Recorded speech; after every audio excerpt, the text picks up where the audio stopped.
Buenos días, ¿cómo están ustedes? Yo supongo que han venido porque les interesa eventualmente ir a México a estudiar.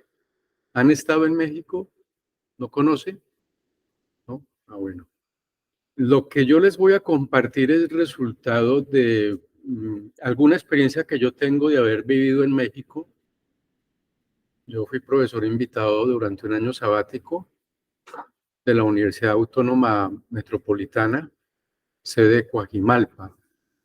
Estuve ahí unos 4 meses en Ciudad de México y me he basado también en la experiencia de mis exalumnos de Univalle, especialmente mis exalumnos de historia. Debo recordarles que yo originalmente provengo del departamento de historia donde estuve 20 años y de estudiantes que circunstancialmente he dirigido en doctorados en universidades mexicanas y que desde allá me han pedido que yo los dirija desde aquí. Entonces yo he conversado con ellos pensando en esta reunión con ustedes y les he solicitado alguna información básica pensando en cómo es que ellos fueron a estudiar allá, en qué condiciones, qué tuvieron que hacer, cómo les ha ido y cómo les sigue yendo. Entonces, con base en esa experiencia compartida, el tiempo que yo estuve allá y lo que estudiantes míos de maestría y doctorado han hecho allá, pues me he formado una idea. Además hay colegas, hay mucho profesor colombiano en ciencias humanas en varias universidades que también nos ayudan a tener un paisaje, yo creo que muy reconfortante de lo que es ir a estudiar a México.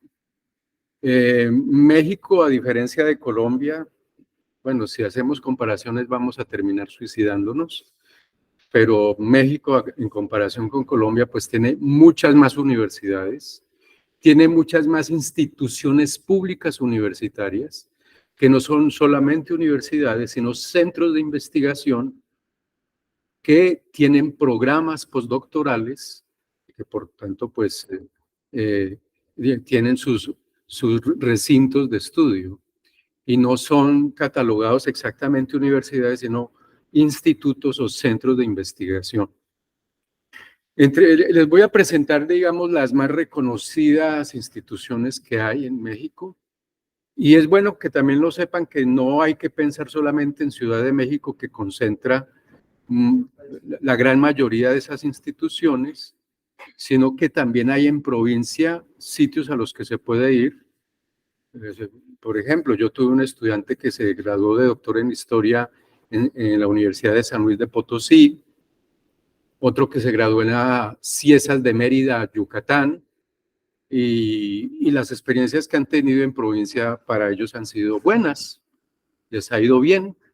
A veces incluso han tenido la posibilidad de, después de graduarse, quedarse enseñando allá. Entonces me parece que hay ahí unas posibilidades muy interesantes para ustedes.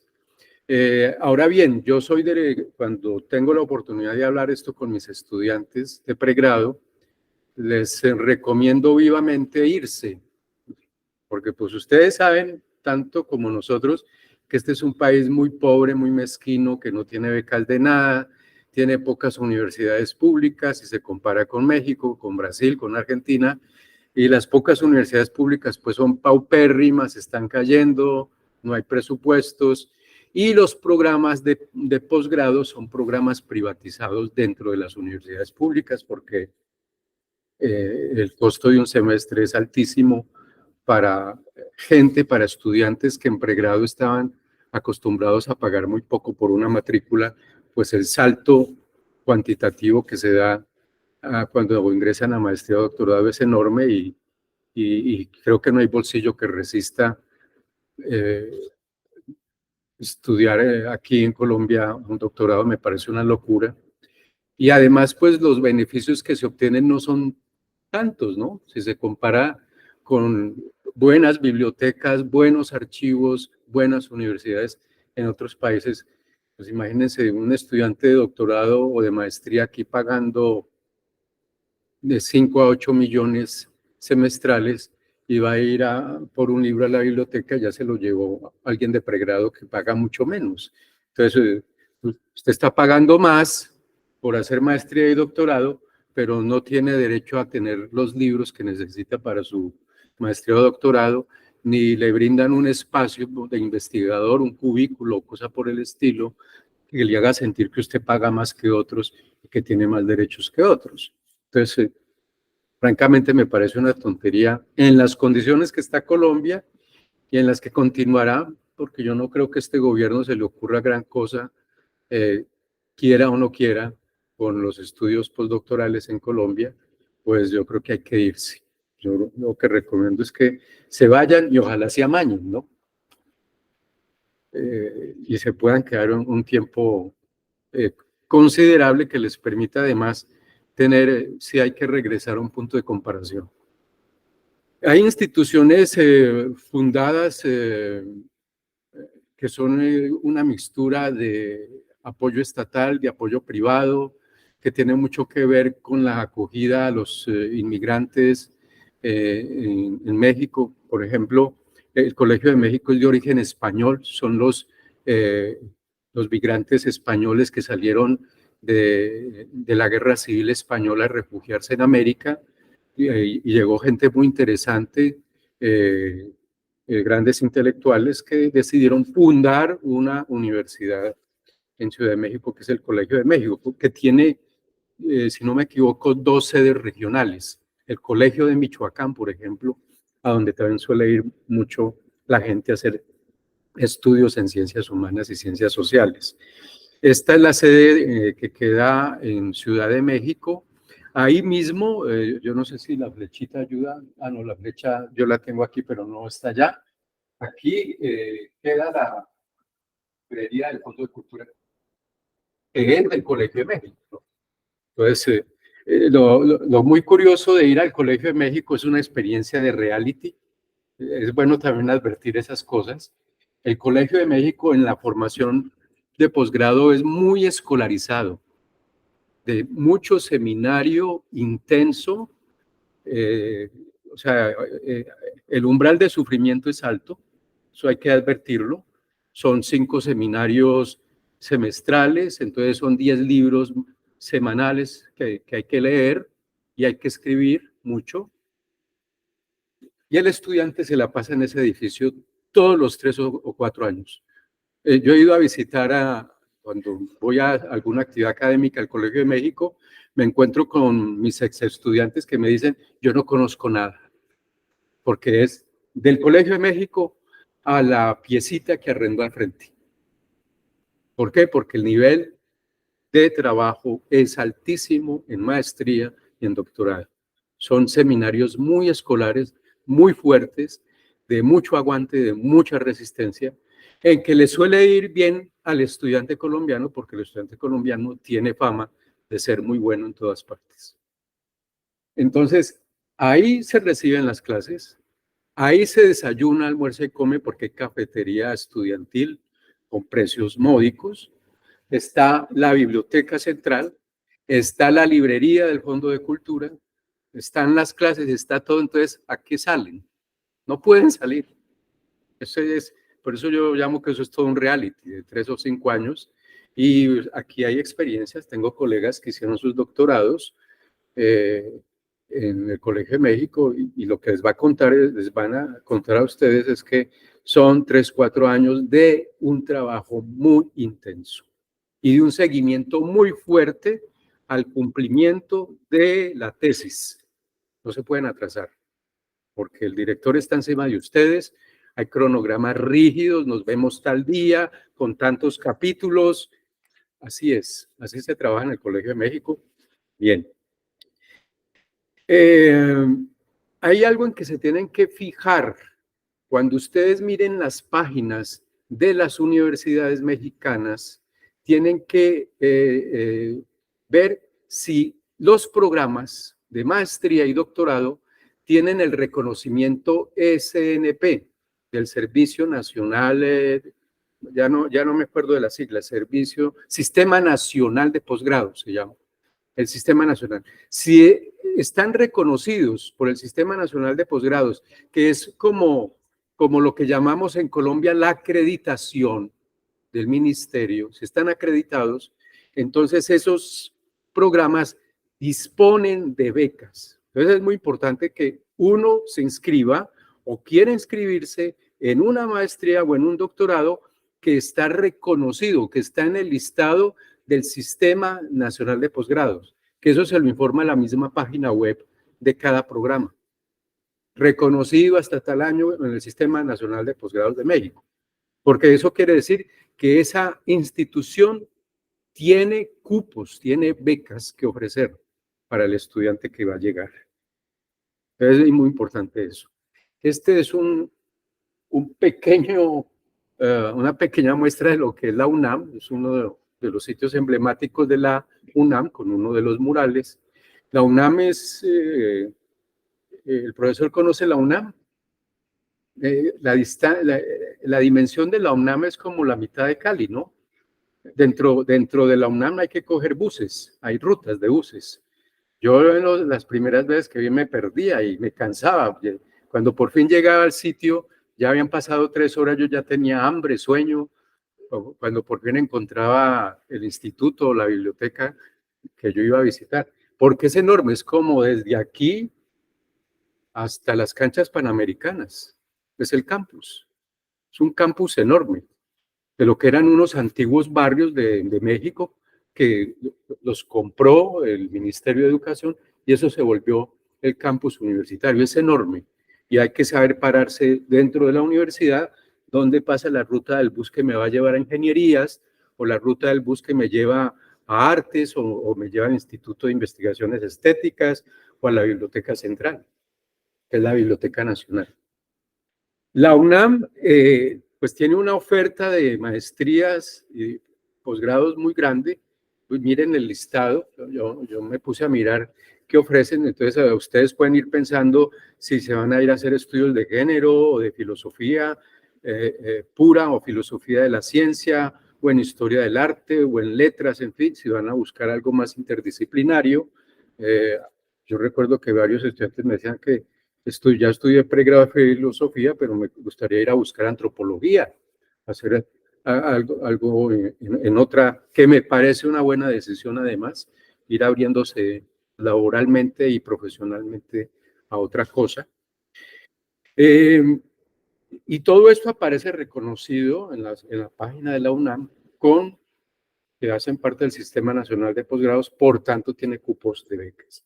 Ahora les voy a hablar de la circunstancia especial de la UNAM si se compara con otras universidades, que es por el tamaño, por el número de gente que va y por el número de cupos de becas. Entonces, no es lo mismo pelear por una beca en la UNAM, porque el número de cupos, según el número de estudiantes, pues la competencia es mayor, pero si ustedes se van a centros de investigaciones como el CIESAS, que son sitios pequeños, pues ahí la competencia es menor.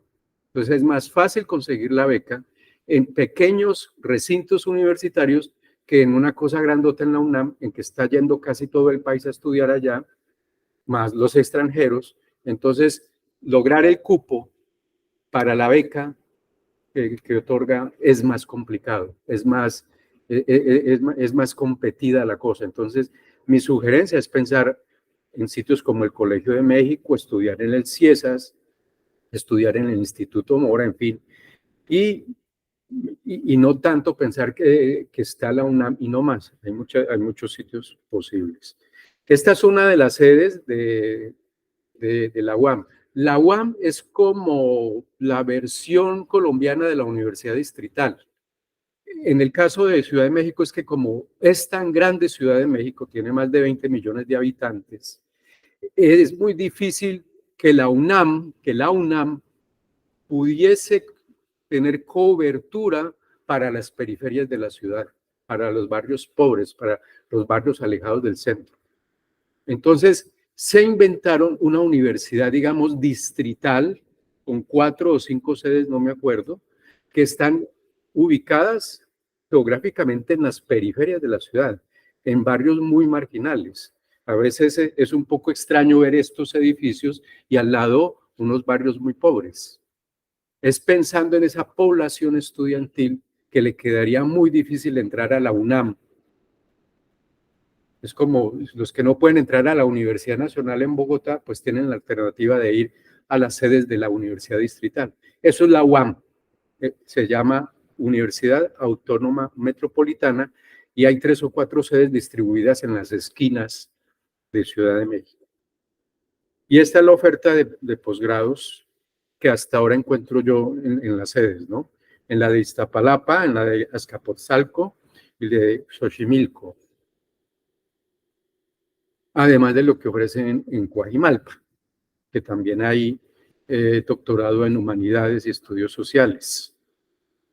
Eso de estudios sociales o un doctorado en ciencias sociales y humanidades me da la impresión, no he mirado en detalle los currículos, pero que me parece que es una oferta muy abierta, ¿no?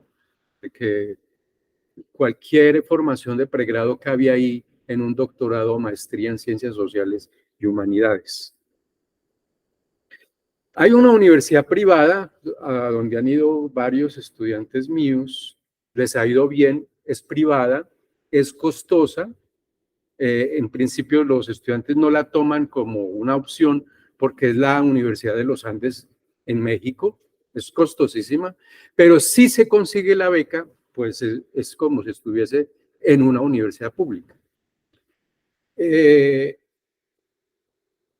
Y hay una cosa adicional que me contaban estos chicos que han tenido la experiencia de ir allá, es que como es una universidad privada, muy poca gente se le mide a estudiar ahí, entonces hay cupos disponibles siempre. Y lo que le toca a las secretarias de los programas de posgrado es buscar al estudiante, atraerlos. Entonces, normalmente ha sucedido así, que un estudiante colombiano le escribe al programa y le dice, estoy interesado en hacer un doctorado allá, y comienzan a mandarle información y hasta llamarlo, porque lo necesitan, porque tienen que reunir unos cupos de tal manera que el programa pueda abrir, o si no, no abre, no funciona. Entonces, van a ser muy obsequiosos, muy atentos, lo van a llamar, le van a ayudar con los trámites, lo van a dirigir, le van a orientar en muchas cosas elementales, incluso de la vida cotidiana, porque no quieren perder el estudiante. Hay un pequeño problema ahora, tengo que contarles, es que cambiaron de rector hace poco en la Iberoamericana. Y el nuevo rector no le gusta las ciencias humanas. Entonces, las becas que tenía ciencias humanas se las está mandando a las ingenierías. Entonces, el cupo que tenían originalmente mermó un poco. Entonces, hay que pensar muy bien si es atractivo en este momento ir, pero ha sido muy atractivo. Es una universidad muy buena en humanidades, tiene un equipo de docentes muy bueno, yo lo conozco, y yo recomiendo que piensen en la Iberoamericana. Tienen una editorial muy buena también, publican mucha cosa de filósofos franceses, traducen de primera mano. Por ejemplo, allá tradujeron a Michel de Certeau, lo llevaban. Llevan mucho profesor francés a enseñar en ciencias humanas. Es un buen sitio. Y está también ubicado un poco periférico, cerca de la sede de Coajimalpa, si no me equivoco. Estas son las maestrías reconocidas en la Iberoamericana. Este sitio es otro que a mí personalmente me gusta mucho. Yo cuando me quedé allá me gustaba ir a leer ahí, porque es un sitio pequeño, no es esa monstruosidad de la UNAM en que uno se perdía, no sabía dónde encontrar, dónde tomarse algo. En cambio, usted entra al Instituto Mora y apenas entra ya encuentra una cafetería, y al lado una librería, y al lado una sala de estudio, y al lado la biblioteca, y al lado un jardín como ese. Entonces es un sitio muy agradable, muy tranquilo. Era parte de la casona de un político del 19 que se llamaba José María Luis Mora, un político liberal mexicano muy importante. Y alrededor del barrio donde él vivió, esas casonas se volvieron el Instituto José María Luis Mora, que es un instituto especializado en temas de ciencias humanas y sociales. La zona es muy agradable. ¿Cómo se llama el parque que está ahí? El Parque Escondido es el Parque Escondido porque es un parque que está como por allá abajo, bellísimo. Usted va caminando por la calle y ve abajo la gente corriendo y los perros saltando, porque el parque está allá abajo. Es una cosa muy arborizada, parece un pequeño bosque, y el barrio es muy colonial. Hay una iglesia colonial, las calles son empedradas, porque son calles por allá del siglo XVI, XVII. Entonces es un sitio muy agradable, que uno siente que se salió del atafago de la ciudad grandota y está metida dentro de la ciudad. Entonces el Instituto Mora para mí es un sitio muy agradable. Tiene maestrías y doctorados en esto, en sociología política, en estudios del desarrollo, problemas y perspectivas de Latinoamérica, historia moderna y contemporánea. Yo les invito a que lean en detalle cómo están organizados esos programas de maestría y doctorado y ver si por alguna parte pueden caber sus intereses. Pero eso es un sitio que es muy agradable. Yo sé que en historia tienen una línea de investigación que a mí me interesa mucho, que es la historia del libro y la lectura. Entonces, hay 2 o 3 especialistas mexicanos, traen a profesores franceses con mucha frecuencia a dictar cursos sobre historia del libro, historia de la cultura impresa, en fin, eso les podría interesar a ustedes. Estos son los requisitos, se alcanzan a ver, grosso modo, yo los copié tal como aparecen en la página de la UNAM, para estudios de maestría y doctorado en filosofía. Yo creo que esto va a quedar en manos de ellos, se les puede enviar todos los que le interese, pero grosso modo es esto.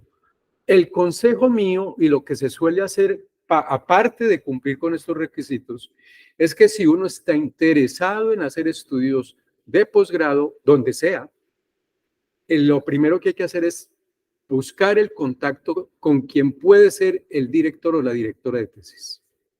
Es la primera conversación que hay que buscar.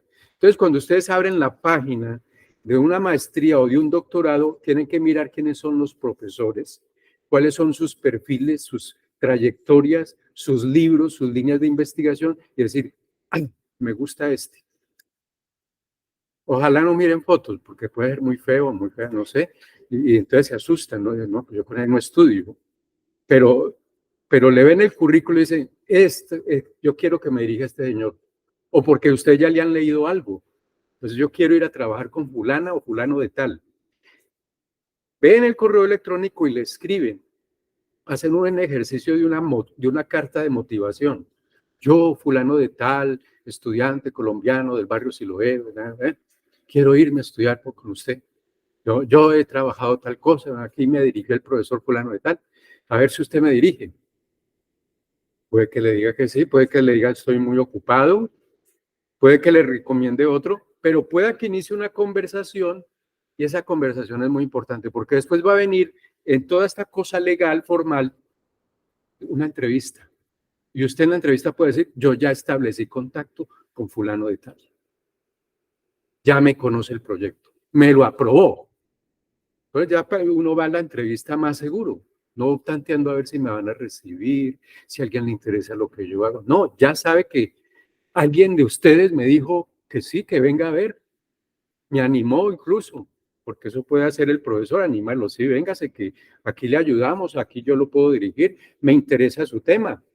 Entonces, cuando llegue el momento de que lo entrevisten formalmente, usted ya puede contar que ya tiene contacto ahí con alguien del programa, con un profesor. Entonces es muy importante.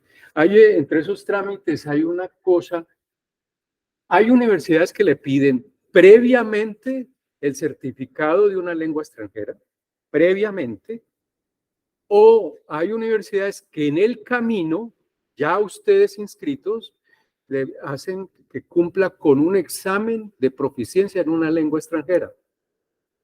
Fíjense en eso, cuáles le piden eso en el camino y cuáles se lo piden por anticipado dentro de los requisitos de admisión. Y si ven, según sus intereses, que no tienen ese requisito, Si ustedes están jóvenes, están a tiempo, vayan a averigüen aquí a Escuela de Ciencias del Lenguaje por un curso que los ponga al día en una lengua extranjera. Por ejemplo, en este caso piden inglés, francés o alemán. Además, no lo hagan solamente por cumplir un requisito. Me parece que uno pierde el tiempo en el pregrado si no sale con una lengua extranjera. Hay que salir con una lengua extranjera porque eso es abrir puertas.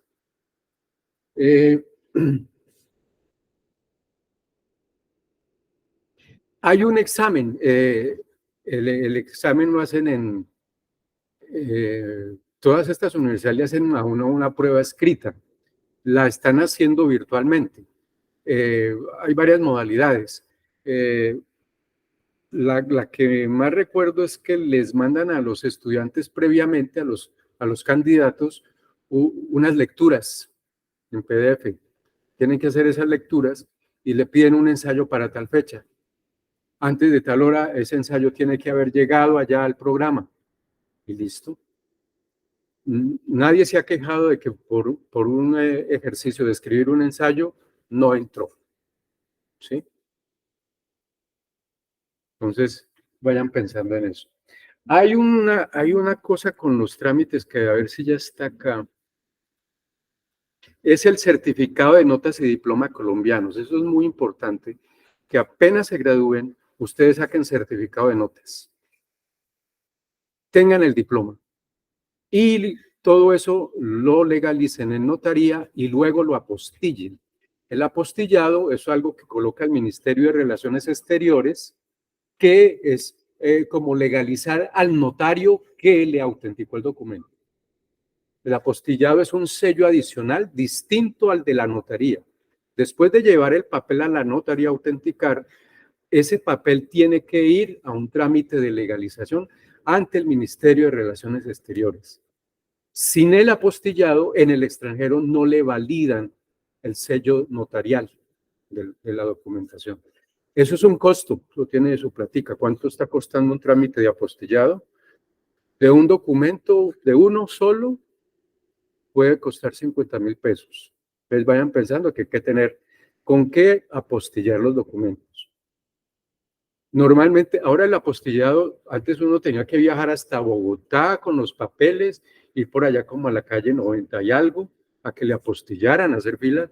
No, ahora todo se hace virtual y le mandan a uno un PIN y unos códigos y le llega eso en PDF a la casa y apostillado y listo. De todos modos, cuando vayan a viajar, tengan eso en la carpeta, llévenlo en físico también. Allá ya lo pues, tendrá la secretaria del programa, está muy bien en PDF, tengan eso en un PDF, pero también tengan el papel, por si le piden el papel también. Entonces, normalmente la documentación básica de cualquier universidad mexicana es esta. Le van a hacer un examen de admisión, deben aprender a hacer una carta donde ustedes expongan su motivación, de por qué me interesa ir a estudiar con ustedes allá, qué pienso hacer, qué me gusta hacer. Cartas de recomendación, es muy importante ir pensando en qué profesores aquí le hacen la carta de recomendación. A veces las mismas universidades tienen un formato que tiene que diligenciarlo el que hace la carta, ¿sí? Pero es muy importante tener cartas de recomendación. Tener el proyecto de investigación, que no suele ser nada del otro mundo, son a veces 2 o 3 páginas donde formulen bien el problema de investigación que quieren realizar. Aquí se le puede ayudar, yo creo que con esas cosas. A mí mis estudiantes cuando están en estos trámites me hablan, me conversan y me muestran, mire, esto es lo que pienso hacer, pues sí. A veces la conversación con el profesor de allá, esa conversación inicial les ayuda a precisar qué debe ir en el proyecto de investigación. El certificado de conocimiento de la lengua extranjera, la entrevista, las notas y el diploma colombiano. Ahora, cuando ustedes sean aceptadas, esa universidad le tiene que mandar a usted una carta de aceptación.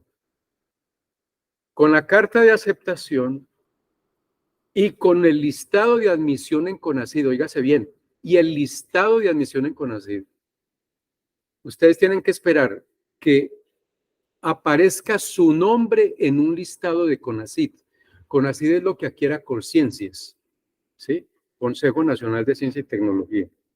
Porque cuando usted aparece en el listado de CONACYT, quiere decir que usted es un candidato a beca de manutención. Si usted no aparece en el listado, no vaya a la embajada a hacer trámites.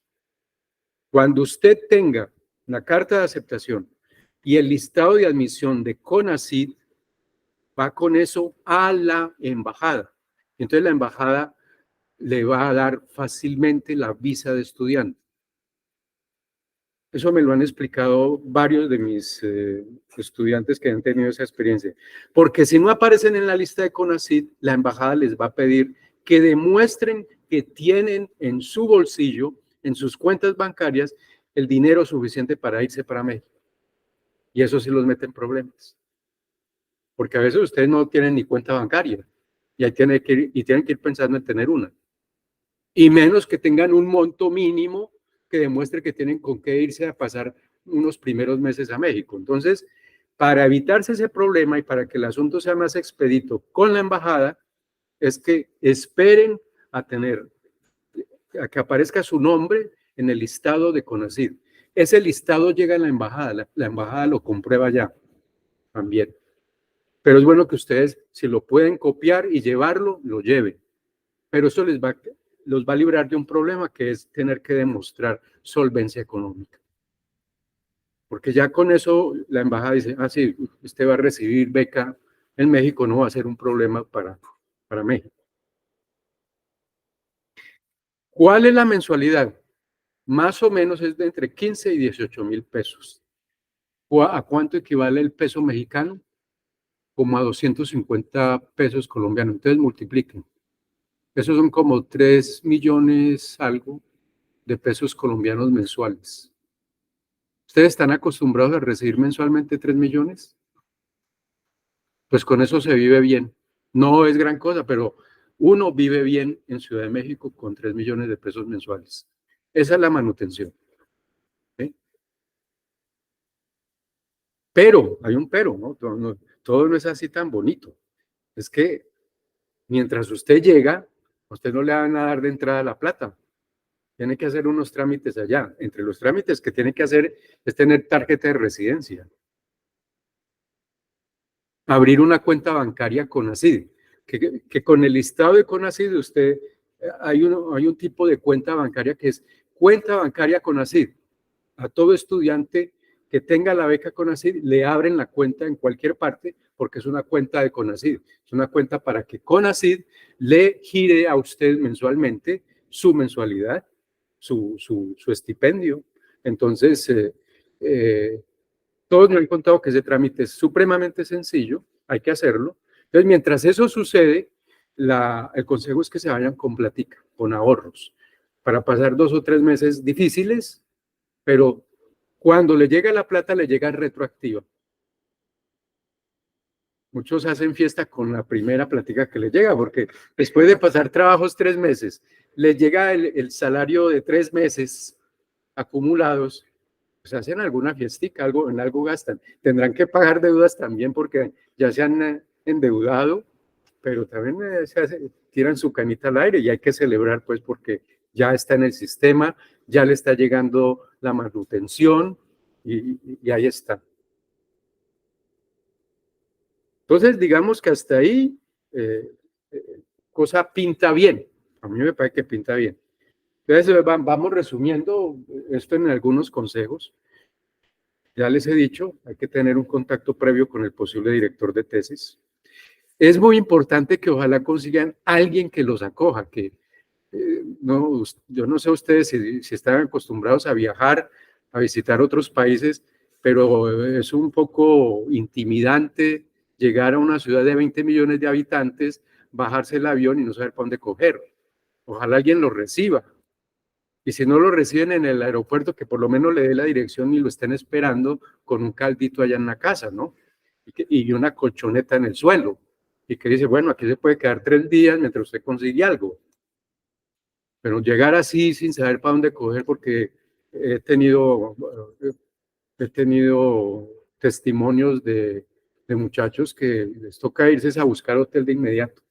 Y eso así, eso me parece muy arriesgado bajarse del aeropuerto y buscar un hotel para pasar los primeros días. Ojalá tuviesen alguien que los reciba, alguien que los acoja y les tenga un poquito de paciencia en los primeros días y que les indique direcciones, porque bueno, ¿a dónde hay que ir a hacer la vuelta de la tarjeta de residencia? Porque apenas se bajan del avión, al día siguiente hay que sacar la tarjeta de residencia. Eso no puede tardar, porque se meten en líos con migración y porque además lo van a necesitar para hacer el resto de vueltas restantes, que usted esté legalizado con tarjeta de residencia. Eso se hace al día siguiente de bajarse del avión. Llevar dinero para los primeros 4 meses, tener alguna ayuda económica, abrir una cuenta de ahorros colombiano para que si ustedes tienen que pedir auxilio, alguien les consigne aquí y ustedes tengan cómo sacar plata allá. Entonces hay que tener una cuentica de ahorros colombiana.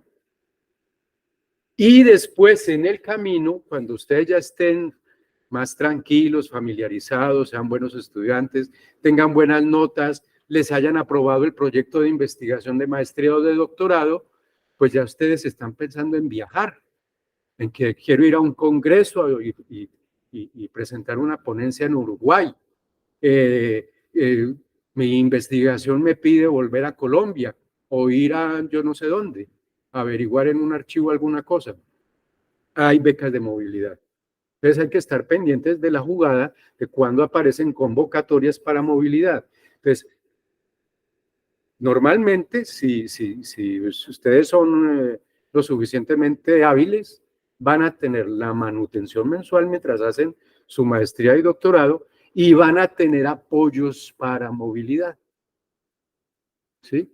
Van a tener dinero para ir a un congreso a Argentina, a Uruguay, a visitar un archivo yo no sé dónde, porque hace parte de su formación en la maestría o en el doctorado. Y eso es todo. No sé si algo faltará, pues me preguntan y si sé, pues yo les respondo. Eso era. Buenos días. Muchas gracias, Gilberto. Vamos entonces a pasar a la parte de comentarios, preguntas. Adelante. Buenos días. Buenos días. Quisiera saber si hay algún límite de edad para... Creo que no. Yo no he encontrado esa información en las becas, ¿no? No. De todos modos, mire las convocatorias a ver qué dicen, pero no he encontrado esa. También quisiera saber si se compite con las notas, con las ponencias, con las publicaciones que han realizado. Sí, ayuda mucho para, por ejemplo, las becas de movilidad, tener promedios de notas. Sí. Y en el caso del Colegio de México, el cumplimiento de los tiempos con la entrega de avances de la tesis. Eso es muy importante. Y hay que tener un promedio de notas en los seminarios. Hay que sostener un nivel de notas.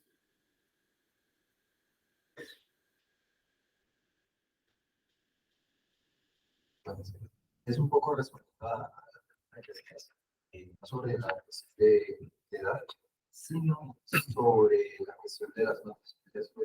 Las bases trámites con la UAP, que está acreditado por la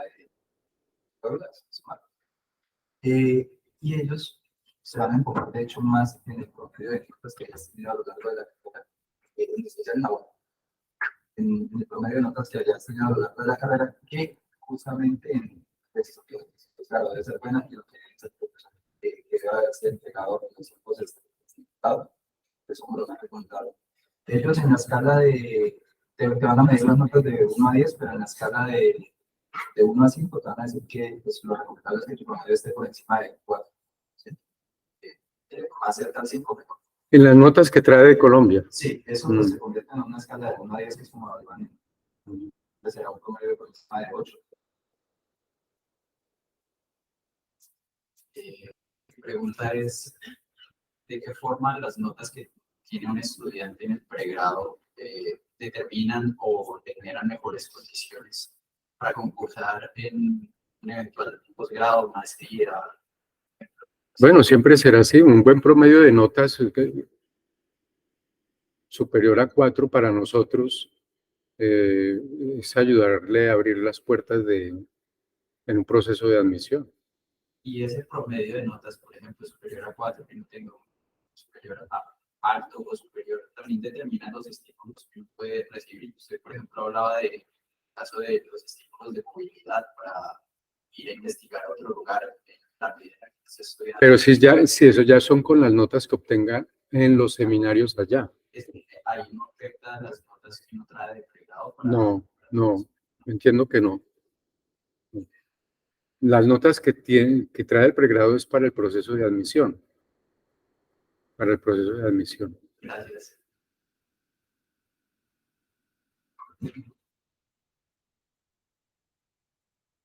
Si tienen comentarios, preguntas, adelante. ¿Aquí hay acceso a internet? No.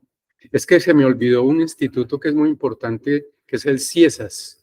No sé si David lo conoce, que es un centro de investigación en estudios antropológicos. Porque algunos de ustedes me han preguntado de ir al CIESAS. El CIESAS es un sitio relativamente, es oficial, es como la versión colombiana del ICANN, pero claro, con programas de maestría y doctorado. Y está repartido en varias partes del país. Es no se ve. Sí, ya te arreglo eso. Como Va a ser de arreglar.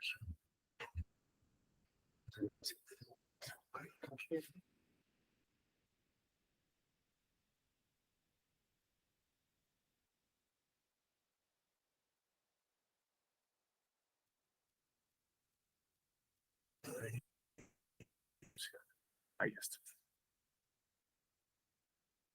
es que usted aquí le había movido algo. Sí. Repetir el proceso. Sí, porque parece que estuviera como que no se ha actualizado. No. Extraño. Como que primero hay que sacar ¿no? Sí, pareciera, pero ya lo hice, ya le dije que deje de compartir. Y debe hacerlo.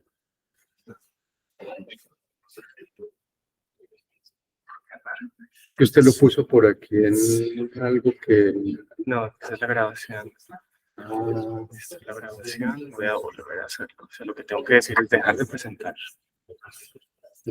Debería dejar de presentar, pero no lo hace. Lo que voy a hacer es cerrar tu presentación en un momento. sí. A ver si Ya, no hay que usarla. eso funciona bien. Sí, listo.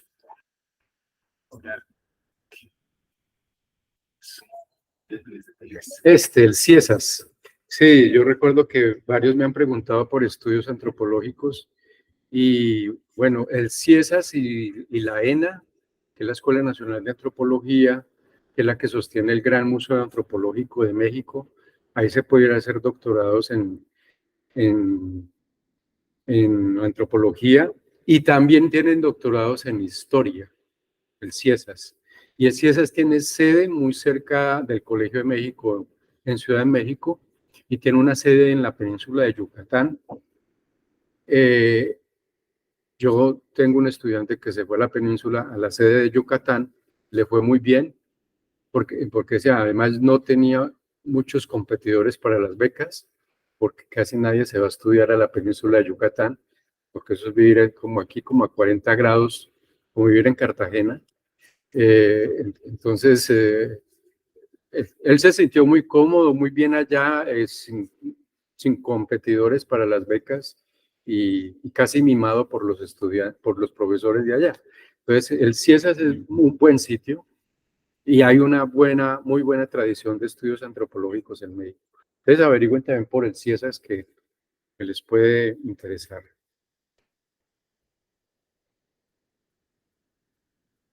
Miren que cuando aparecen las páginas de ellos aparece CONACYT, ¿no? O sea, que tiene aprobación del Consejo Nacional de Ciencia y Tecnología. Hay convocatorias de posgrado del 2023, no he mirado. Alguien levantó la mano por ahí. Sí, aquí ha habido.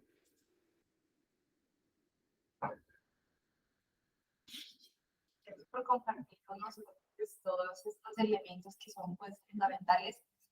Yo quería preguntarte por varias cosas, digamos, ya que tú has tenido más experiencia que, pues, al menos yo en esto. Si tú reconoces cuál es el proceso para aspirar a becas en lugares no hispanohablantes, digamos, el tema con el inglés, si el puntaje que se requiere es, digamos, demasiado superior, o si tienes alguna información que puedas... ¿Con el puntaje que en el idioma? Sí, ajá, Ah, sí. para validar, digamos. No, en principio sí hay que tener muy buen nivel no creo que le van a pedir más de un B1, ¿no? En una lengua, en la lengua a la que hay que ir a trabajar allá. De eso no sé mucho. A ver, en el caso francés, bueno, los franceses son bastante tacaños para becas.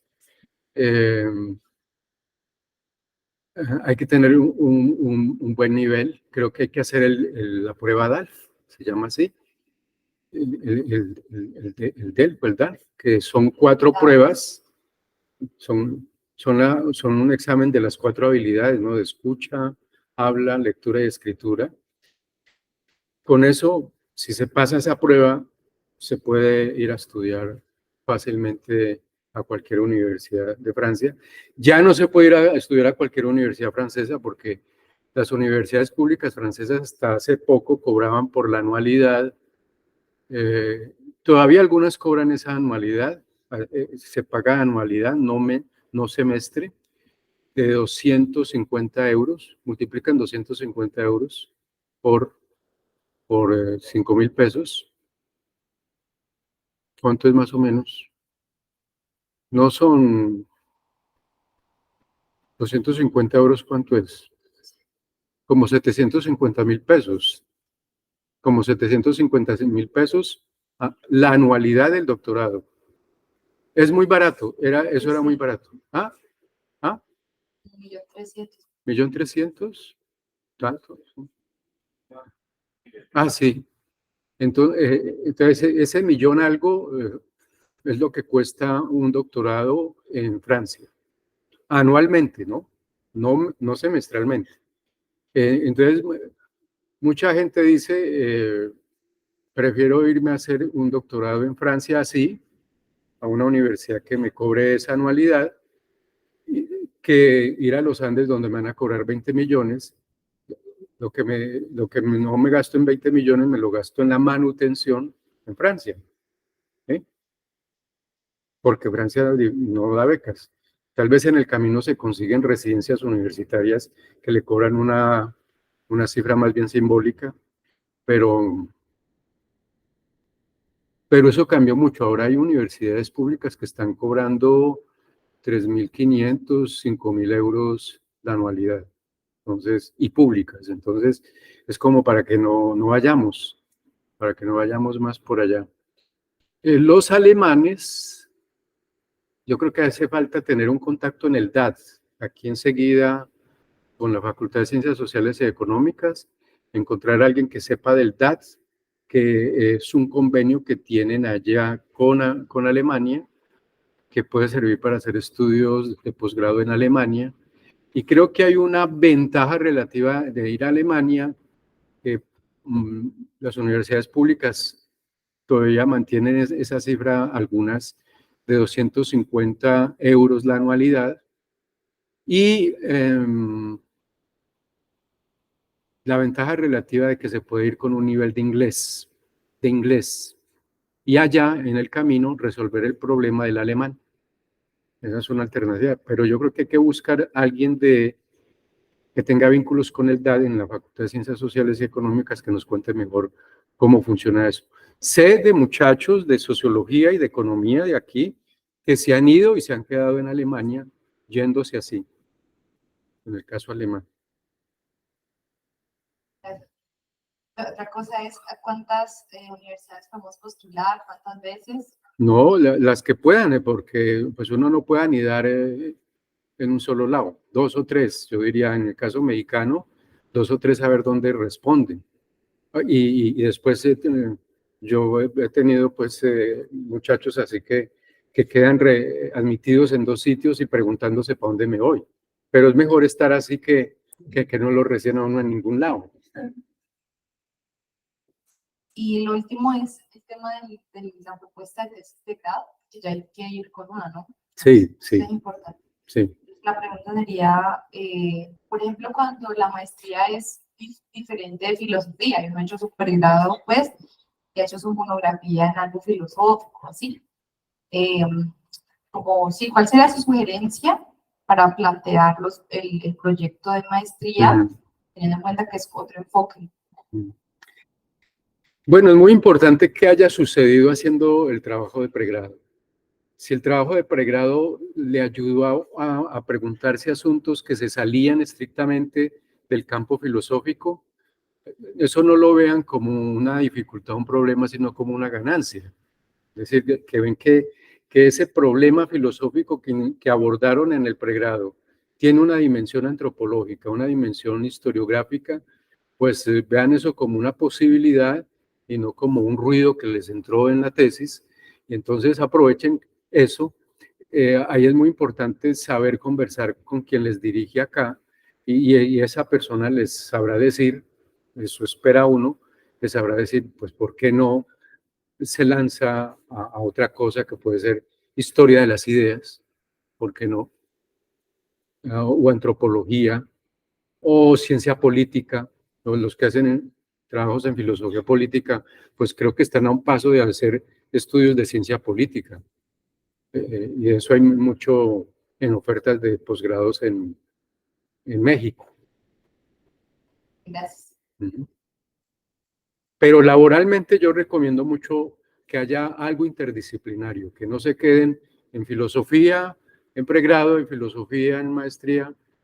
Con el permiso de David, no, yo no creo que David esté muy de acuerdo con que yo diga eso. Lo que pasa es que yo sí estoy acostumbrado a andar por muchas brechas. Yo soy de pregrado filólogo, de maestría historiador y de doctor sociólogo, y enseño en filosofía. Entonces con la venia de David, que debe ser filósofo puro, pues yo soy un espécimen algo raro que les estoy sugiriendo caminos muy heterodoxos. Profesor, quisiera saber si de pronto tiene alguna información de las becas en España. No. Y no me gusta España. España es muy bueno para ir a comer, ir a pasear, pero para ir a estudiar, qué pena con los colegas españoles, pero los españoles han sido alumnos de todo el mundo. Son los alumnos, en historia son alumnos de los franceses y de los ingleses, en sociología de los franceses y de los alemanes, en estética y literatura de los italianos. Son alumnos de todo el mundo. Sí, en general tenemos el plan de hacer más charlas de este tipo en relación con otros países y otras regiones. Entonces, podríamos hacer alguna otra relación con Europa, posiblemente España. Yo estudié en España, yo podría... Creo que la embarré.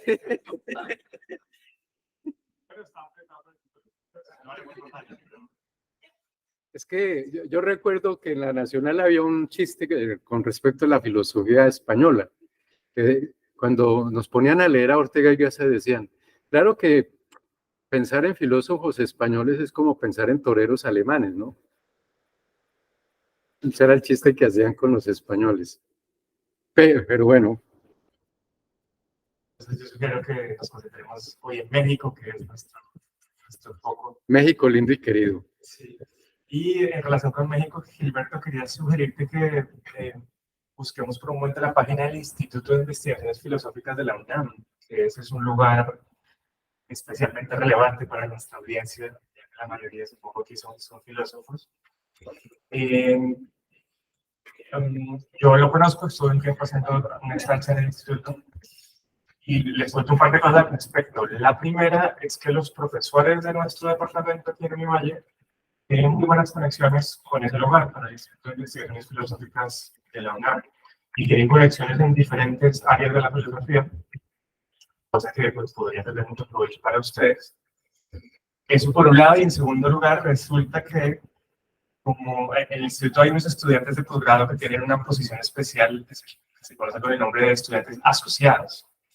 Resulta que como un tercio de los estudiantes asociados del instituto hoy en día son no solo estudiantes colombianos, sino específicamente estudiantes de Univalle. Univalle es la universidad extranjera principal en presencia en ese instituto en cuanto a sus estudiantes de posgrado. Eso sucede. El otro día la profesora Laura Gómez me estaba contando que se reunió con Ricardo Salles, que es un experto en filosofía antigua muy respetado ahí en el Instituto de la UNAM. Pues con los posgrados. Sí, o incluso los investigadores que deben estar por ahí. Si sean investigación, ahí pone investigadores. Me está contando Laura que se reunió con Pedro Stepanenko, que es un gran especialista en filosofía antigua del instituto, y Pedro Stepanenko le dijo, oye Laura, hace tiempo que no nos mandan estudiantes, ¿qué pasa? Bueno, ese es un buen dato. Entonces, ellos tienen las expectativas, tienen la idea de que los estudiantes de Univalle son muy buenos, por eso hay tantos becarios de Univalle. Entonces aprovechen ese contacto. Entonces les cuento un poquito de personas que están por ahí trabajando. Uno de ellos es Pedro Stepanenko, debe estar por ahí, es especialista en filosofía antigua, como ya mencioné. Entonces, por ahí pueden fácilmente hacer un contacto porque Laura es muy cercana a él. Está también, perdón, Ricardo Salles, perdón, es la persona que trabaja en filosofía antigua. ¿Ya pasó? Sí, Ricardo Salles, es el experto en filosofía antigua. Está Pedro Stepanenko, que es experto en filosofía moderna, sobre todo entiendo especialista en Kant. Y también tenemos contacto con él. También está Alejandro Tomasini, que Ricardo es... Sales. ¿Cómo? Ricardo Sales está ahí. Ricardo Sales, exacto. Él es el que es especialista en filosofía antigua. Ese es uno de ellos. Otro es Pedro Stepanenko, que está justo abajo, ahí dos debajo de Salles, que es experto en filosofía moderna, sobre todo en Kant. Entonces, ustedes están trabajando en filosofía alemana, puede ser un buen contacto. El que está justo arriba de Pedro Stepanenko, Miguel Ángel Sebastián, fue mi compañero en el doctorado en Barcelona, especialista en filosofía de la mente. Yo lo conozco bien, así que por ahí también tienen un contacto si les interesa la filosofía de la mente. Igualmente ahí está Olbert Hansberg, que también es experto en filosofía de la mente, y Santiago Echeverri, que es el único investigador colombiano del instituto. Santiago Echeverri. Echeverri, sí, él es egresado de la Universidad de Antioquia, después estuvo estudiando en Europa. Y en algún punto de su carrera, pues se presentó como candidato para la UNAM, ganó la plaza, lo cual es muy meritorio porque el nivel ahí de investigación es muy alto, no es fácil ganar una posición en la UNAM. Y él está ahí, él es experto en Mírelo ahí. epistemología, filosofía de la mente. Es amigo mío, entonces también por ahí hay la posibilidad de un contacto para filosofía de la mente. En general, el instituto, ya hablando en términos más generales, es fuerte en las siguientes áreas. Un poco en historia de la filosofía, como ya mencioné, sobre todo filosofía antigua, filosofía moderna. Ahora la filosofía feminista está muy fuerte en el instituto, hay mucho trabajo en esa área, sobre todo de parte de Ángeles Graña, que ustedes están viendo ahí. Ella está trabajando muchas cosas de feminismo y tiene mucho liderazgo en la red mexicana de mujeres filósofas. Ella es una de las líderes de esa red. Filosofía analítica en general es fuerte, hay bastante filosofía analítica en el instituto, y filosofía de la ciencia. Y como Gilberto les mostró en un punto de una de sus diapositivas, de hecho, filosofía de la ciencia tiene posgrados aparte de filosofía. Es decir, si ustedes están trabajando en el instituto, pueden hacer una maestría, un doctorado en filosofía general o en filosofía de la ciencia. Entonces, si los filósofos de la ciencia ya son tantos y están tan organizados que ya tienen sus propios programas de posgrado separados. ¿Dónde están? ¿De qué o estaba? No sé si en el instituto, entonces, entonces, un lugar pues, interesante para que lo tengan en mente. Creo que ahí, diría yo, es uno de los institutos de filosofía en América Latina más fuertes, es como de un nivel muy alto, con muy buenos investigadores. Entonces, quería nada más que esa condición. Pues muy importante, ojalá puedan pensar en ir allá, ¿no?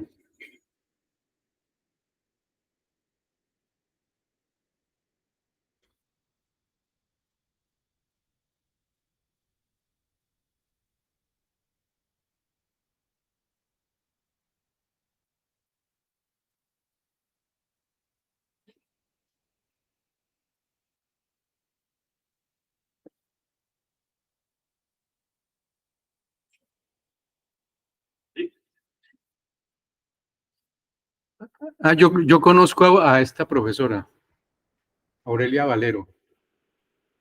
Es muy buena también. Creo que hace historia del pensamiento latinoamericano. Tiene un trabajo sobre, si no me equivoco, José Gauss.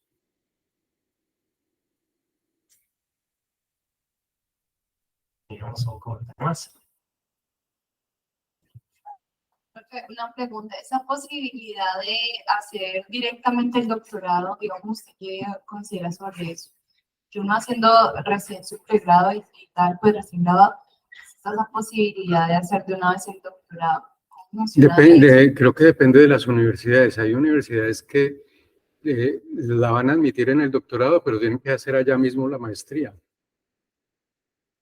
En O el sea, caso, por ejemplo, del Colegio de México, usted se va a inscribir en el doctorado, va a tener primero 2 o 3 años de maestría y cuando termine la maestría es candidato a doctor. Sí, yo añado algo al respecto. Normalmente en Europa, para hacer un doctorado antes tienes que hacer una maestría. Es obligatorio, eso es como parte del sistema como está diseñado. Ellos hace unos años tenían sistemas distintos por países.